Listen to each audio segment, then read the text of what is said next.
Hi students, నేను మీ హిందీ సార్ని సింగ్ సార్ని. మనం ఎగ్జామ్కి బాగా ప్రిపేర్ అయ్యాం.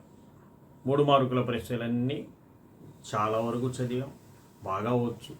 10 మార్కుల ప్రశ్నల కోసం ఎన్నో సారాంశాలని చదివాం, నేర్చుకున్నాం. ఎంతో కొత్త లెటర్లని ప్రిపేర్ అయ్యాం. జనరల్ ఎస్సేలు కొత్త మోడల్ అయినా సరే ఏదో మన అందుబాటులో ఉన్న కొన్ని జనరల్ ఎస్సేల్ని చూసుకోవడం జరిగింది, నేర్చుకోవడం జరిగింది. ఇవన్నీ అయితే నేర్చుకోగలుగుతున్నాం, కానీ గ్రామర్ అయితే అర్థం కావట్లేదు సార్. గ్రామర్ నేర్చుకోలేకపోతున్నాం సార్. గ్రామర్లో మార్కులు ఎలా సంపాదించాలో అర్థం కావట్లేదు. ఒకవేళ గ్రామర్ని 12కి 12 మార్కులు వదిలేయాలనా? ఏది పడితే అది రాస్తే అది కరెక్ట్ ఆన్సర్ అవుతుందా, ఎలా అని ఈ సందిగ్ధంలో చాలామంది పిల్లలు పాపం సతమతం అవుతూ ఉన్నారు. నాన్న, ఇప్పటికిప్పుడు ఈ క్షణం కూర్చొని మనం గ్రామర్ని అయితే నేర్చుకోలేం. అంత త్వరగా అర్థమయ్యేదైతే గ్రామర్ మాత్రం కాదు. అయినా మనం మార్కులు సంపాదించాలి. ఎలా?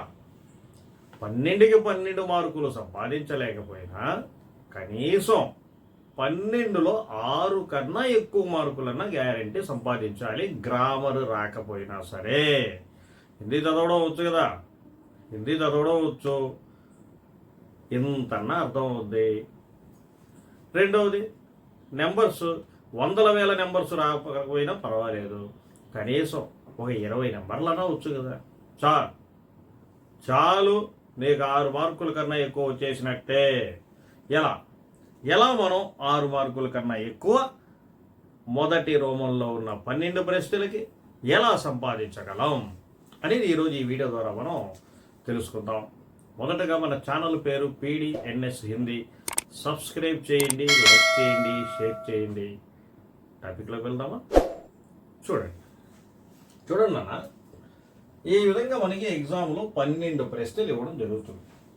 ఈ 12 ప్రశ్నలకి కూడా మొదటి ప్రశ్న తత్సం తద్భవకి సంబంధించి ఉంటుంది, రెండవది క్రియా విశేషణకి సంబంధించి ఉంటుంది, మూడవది ఇలా ఒక నెంబర్కి సంబంధించి వాక్యం ఇస్తారు, దాన్ని నెంబర్లో రాయాలి, నాలుగవది కారక చిహ్నకి సంబంధించి, ఐదవది సమాస్కి సంబంధించి, ఆరవది సంధి విచ్ఛేదనకి సంబంధించి ఉంటుంది, ఏడవది ఒక పదం ఇచ్చి 2 ఆప్షన్స్ ఇచ్చి దాంట్లో ఏది కరెక్ట్ ఆప్షన్ కనుక్కోమంటాడు, 8వ ప్రశ్న ఒక సెంటెన్స్ ఇచ్చి దానిలో 2 పదాలు ఇచ్చి రెండిట్లో ముహావరా ఏదో తెలుసుకోమంటాడు, 9వది ఒక సెంటెన్స్ ఇచ్చి దీన్ని జెండర్ మార్చి సెంటెన్స్ రాయమంటాడు, అలాగే 10వ ప్రశ్న ఒక సెంటెన్స్ ఇచ్చి దాన్ని నంబర్ మార్చి అంటే వచన్ బదల్కర్ లిఖియే అంటాడు, 11వ ప్రశ్న కాలాన్ని మార్చి రాయమంటాడు, 12వ ప్రశ్న వాక్య శుద్ధ కరికే లిఖియే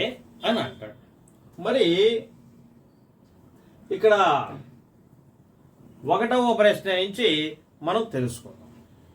1వ ప్రశ్న ఉదాహరణకి ఇప్పుడు చూడండి, ఇక్కడ సూరజ్ అనే దానికి అండర్లైన్ చేశాడు, ఒక వాక్యం ఇచ్చాడు, సూరజ్ పూరబ్ మే ఉగతా హై, సూర్య బహుత్ గరం హోతా హై అని సెంటెన్స్ ఇచ్చాడు. ఇలా సెంటెన్స్ ఇచ్చినప్పుడు మొదటి ప్రశ్న మన పబ్లిక్ పేపర్లో మొదటి ప్రశ్న మొదటి లైన్లో ఒక పదానికి అండర్లైన్ చేసుంటాను నేను. దానికి జవాబుని రెండవ సెంటెన్స్లో ఇలాంటి పదం, అలాంటి పదానికి సంబంధించిన మొదటి అక్షరం లేదా అలాంటి సౌండ్ లేదా అలాంటి మీనింగ్ ఇచ్చే రెండవ వాక్యంలో ఆ పదాన్ని మనం ఎత్తుక్కొని రాయాలి. చాలా ఈజీ, భయపడాల్సిన అవసరం ఏం లేదు. ఇక్కడ చూడండి, సూ అని ఉంది కదా, ఇక్కడ కూడా సూ అని ఉంది. ఆ విధంగా మొదటి అక్షరం అయినా ఉంటుంది, సౌండ్ అయినా ఉంటుంది, లేదా మీనింగ్ అయినా ఉంటుంది. కాబట్టి ఈజీగా మనం 1 మార్కు సంపాదించవచ్చు. చూసారా, ఫస్ట్ క్వశ్చన్కి 1 మార్క్ వచ్చేసింది. రెండవ ప్రశ్న క్రియా విశేషణకి సంబంధించి ఉంటుంది నాయన. క్రియా విశేషణ్, క్రియ ఎక్కడ ఉంటుంది? వాక్యం చివర్లో వాక్యం చివరిలో సింగిల్ లెటర్లో ఏ అక్షరం అయితే ఉంటుందో దాని ముందర ఉండే పదమే క్రియ. లేదా వాక్యం చివరిలో సింగిల్ లెటర్స్ ఏం లేకుండా డైరెక్ట్ వన్ వర్డ్ ఉందనుకోండి, ఆ వర్డే క్రియ. మరి ఆ క్రియకి విశేషణాన్ని కనుక్కోవాలి. సింపుల్ వే అయితే ఒకటి చెప్తాను చూడండి. వెనక నుంచి లెక్క పెట్టండి, 1 2 3, అదే క్రియా విశేషం. కొన్నిసార్లు అది తప్పవచ్చు, అందుకని దాని కైసే కబ్ కహా కితనా 4 ప్రశ్నలు గుర్తుపెట్టుకోండి. కైసే కబ్ కహా కితనా, ఎలా, ఎప్పుడు, ఎక్కడ, ఎంత అని 4 ప్రశ్నల్ని క్రియ మీద వేయండి. ఫస్ట్ కైసే అని వేయండి. కైసే దౌడుతా హై, ఆన్సర్ దొరికిందా, అదే సెంటెన్స్లో దొరకాలి. దొరికిందా, అదే జవాబు. దొరకలేదా, రెండో ప్రశ్న కబ్ దౌడుతా హై అని. ఆ విధంగా వేస్తే ఆ 4 ప్రశ్నల్లో ఏ ప్రశ్నకి ఆర్డర్, ఇదే ఆర్డర్ మర్చిపోవద్దు. కైసే కబ్ కహా కితనా ఆర్డర్లో వేస్తే జవాబు వచ్చేస్తుంది. ఇది కూడా మనం సంపాదించవచ్చు 1 మార్కు. మూడవ ప్రశ్న 1663 అన్నాడు. ఓ అమ్మో, మనకు వచ్చింది 20 నెంబర్లు. ఏడో చూస్తే ఓ ఎంతో ఇచ్చేస్తున్నాడు. ఎంత పెద్ద నెంబర్లు మనకి రావు, ఎలా? ఏము నీకు 20 నెంబర్లు వచ్చు కదా. 16 అంటే ఎంత? 16. సౌ అంటే ఎంత? 100. 100 అంటే 2 సున్నాలు. అయితే ఇక్కడ తిరకాసు ఏంటంటే మొత్తం అయిపోయిన తర్వాత లాస్ట్ దాన్ని అండర్లైన్ చేసుకోను నేను ఒకసారి. అలా నెంబర్స్ ఇచ్చినప్పుడు లాస్ట్ దాన్ని అండర్లైన్ చేసుకో. ఎందుకంటే లాస్ట్ పదవిని రివర్స్లో వేసుకోవాలి మనం. ఇక్కడ దీన్ని వన్స్ అంటారు, దీన్ని టెన్స్ అంటారు. దాన్ని 2గా విడదీయండి. తిర్ సట్. తిర్ 1 to 9లో తిర్ అంటే తీ అక్షరంతో ఏముంది? తీన్. కాబట్టి నెంబర్ 3 వేసుకో. సట్ 10 20 30 40 50 60 70 80 90.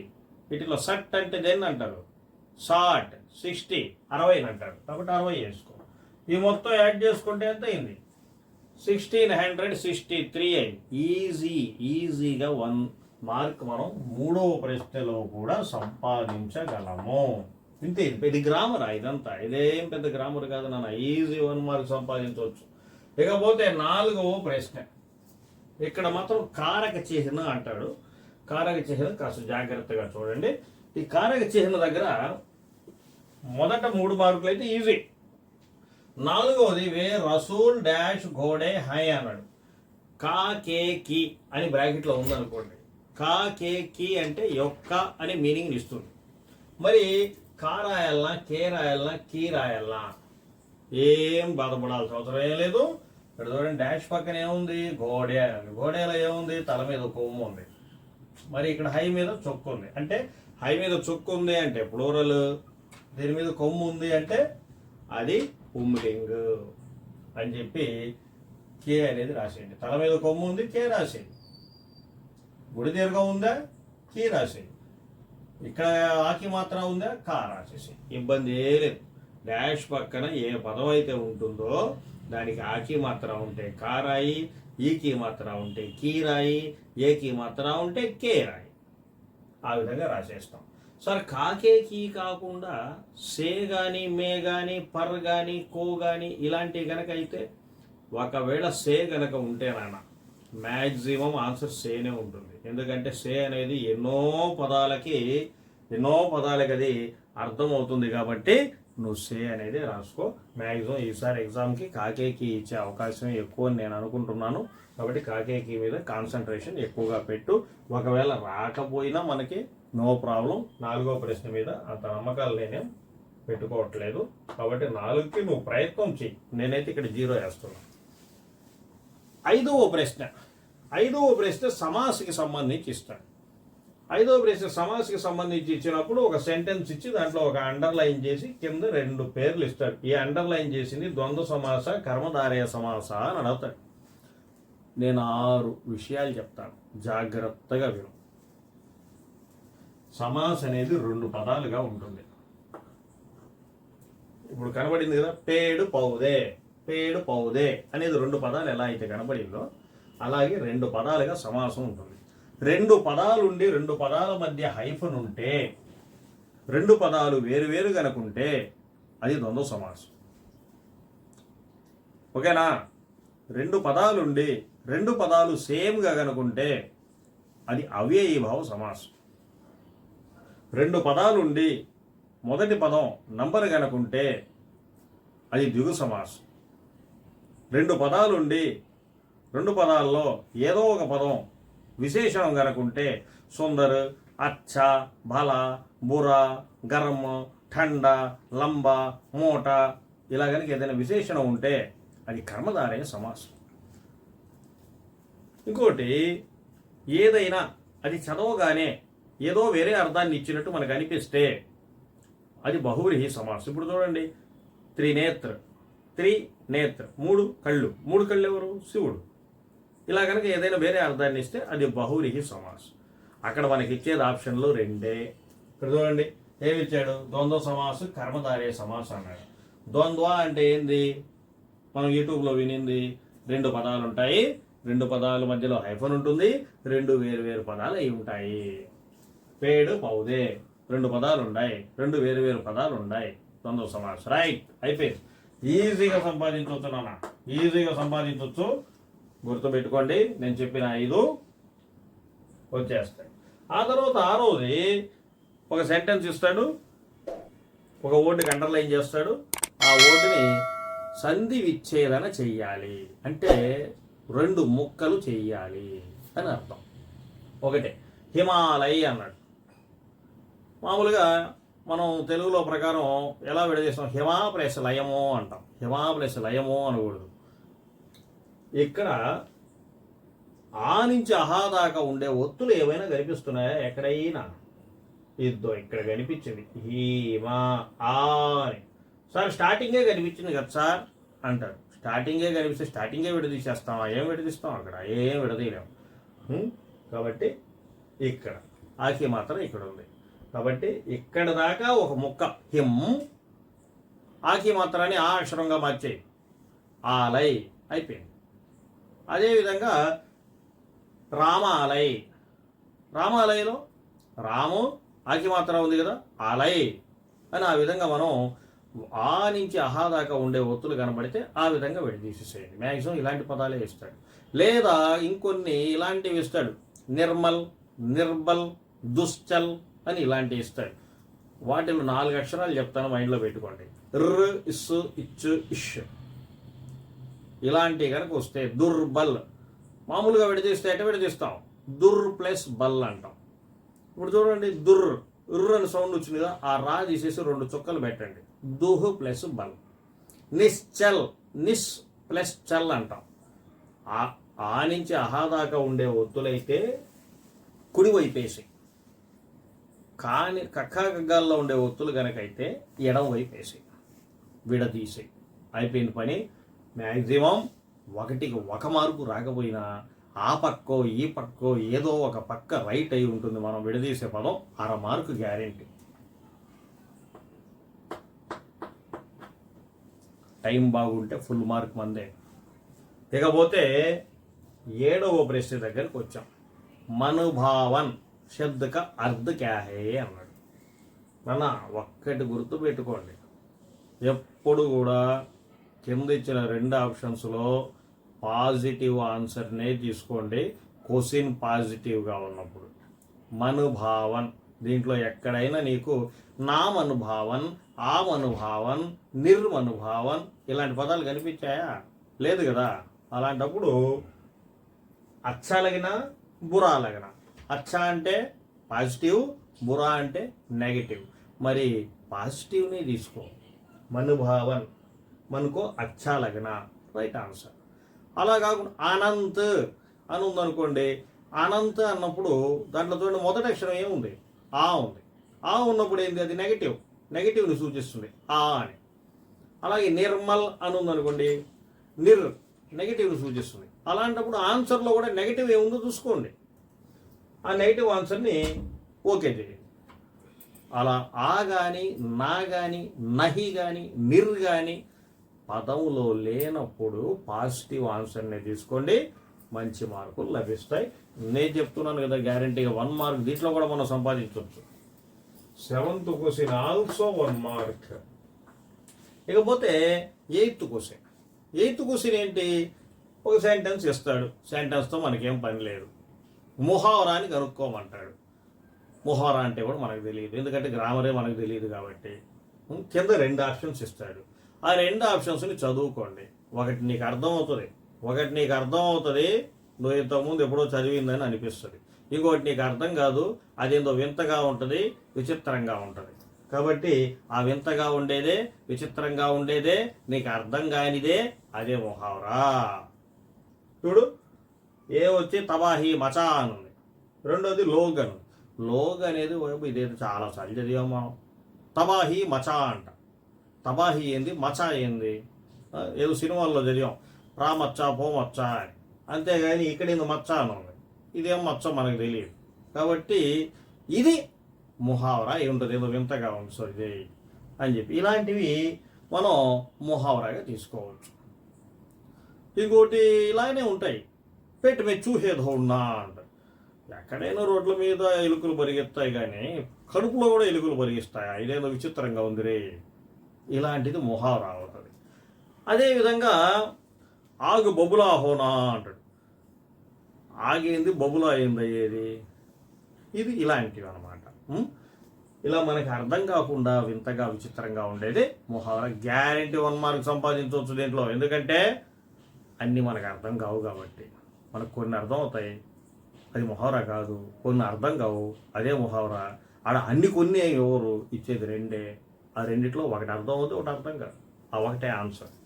కాబట్టి 8వ ప్రశ్న కూడా 1 మార్క్ మందే. 9వ ప్రశ్న.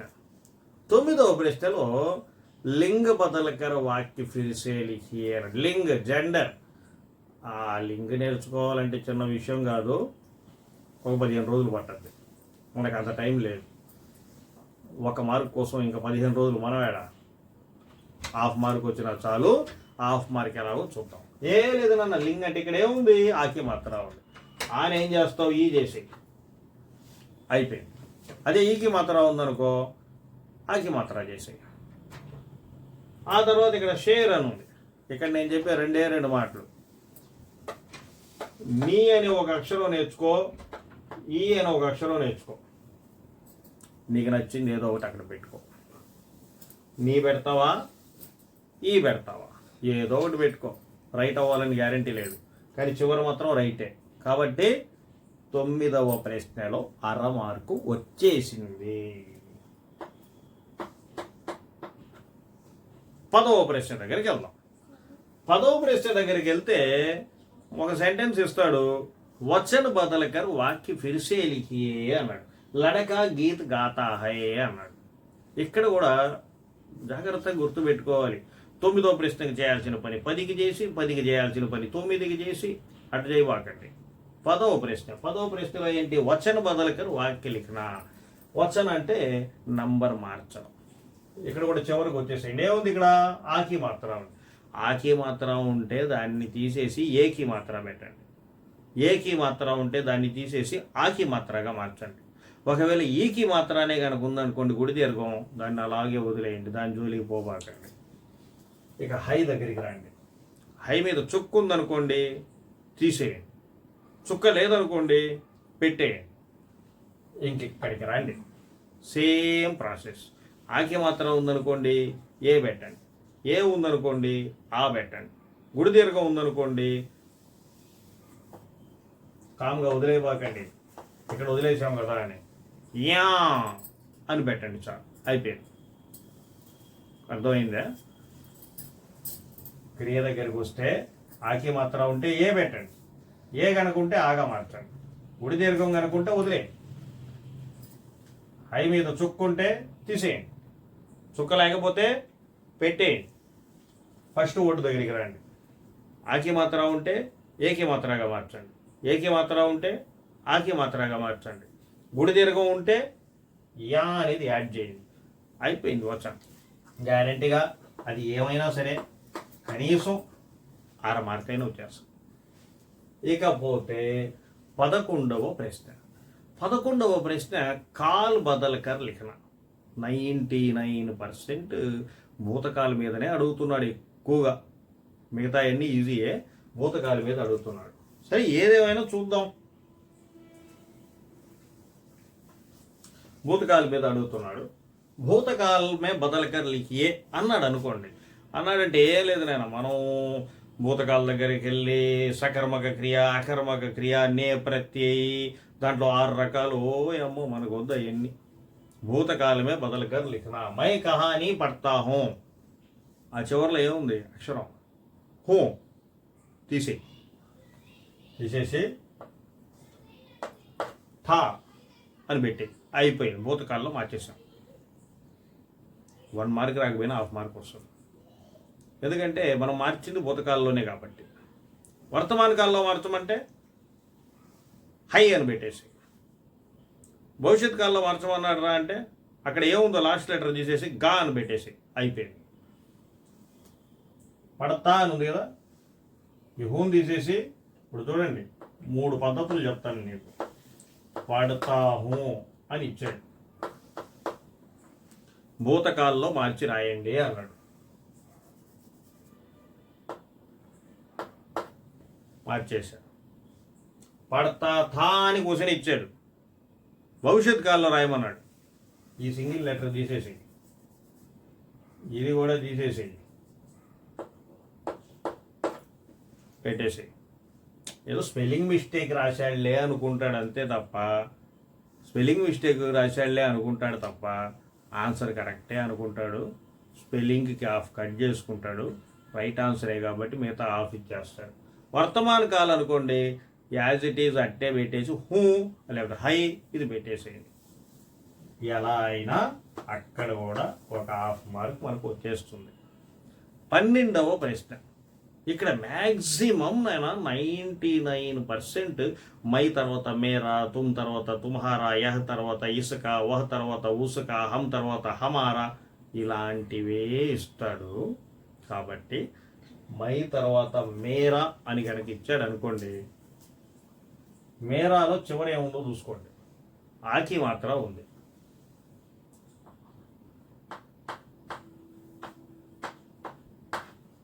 ఆకి మాత్రం ఉంది. దీని ప్లేస్లో అపనా పెట్టాయి. అయిపోయింది. మై అపనా అంతే అయిపోయింది. అదే మేరే కనుకుంటే అపనే, మేరీ కనుకుంటే అపని అంతే అయిపోయింది. మిగతా అంతా ఏం చేయొద్దు. యాజ్ ఇట్ ఈజ్ ఇలాగే సెంటెన్స్ మొత్తం రాయాలి. రేపు ఎగ్జామ్లో రాసేటప్పుడు కరెక్ట్గా ఏది ఎలా రాసినా ఇక్కడ చూడండి. 5వ ప్రశ్నకి చాలామంది చేసే తప్పు పని ఏందిరా అంటే ద్వంద్వ సమాస్ రాసి కామ అయిపోతున్నారు.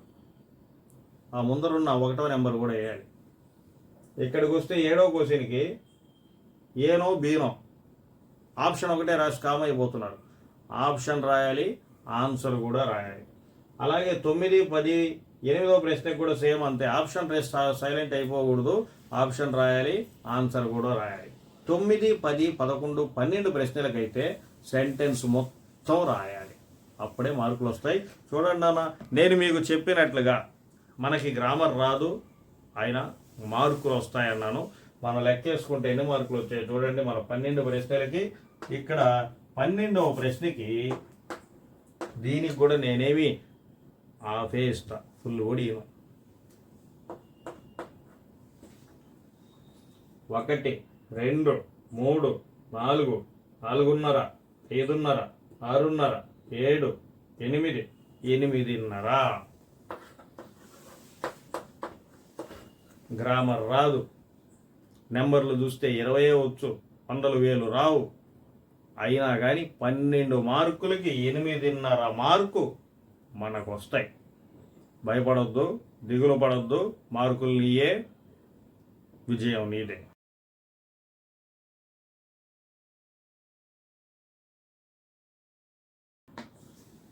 సరేనా? ఇలాంటి ఇంకెన్నో మరెన్నో మంచి వీడియోలతో మళ్ళీ మీ ముందుంటాను. బాగా చదవండి, పరీక్షలు బాగా రాయండి.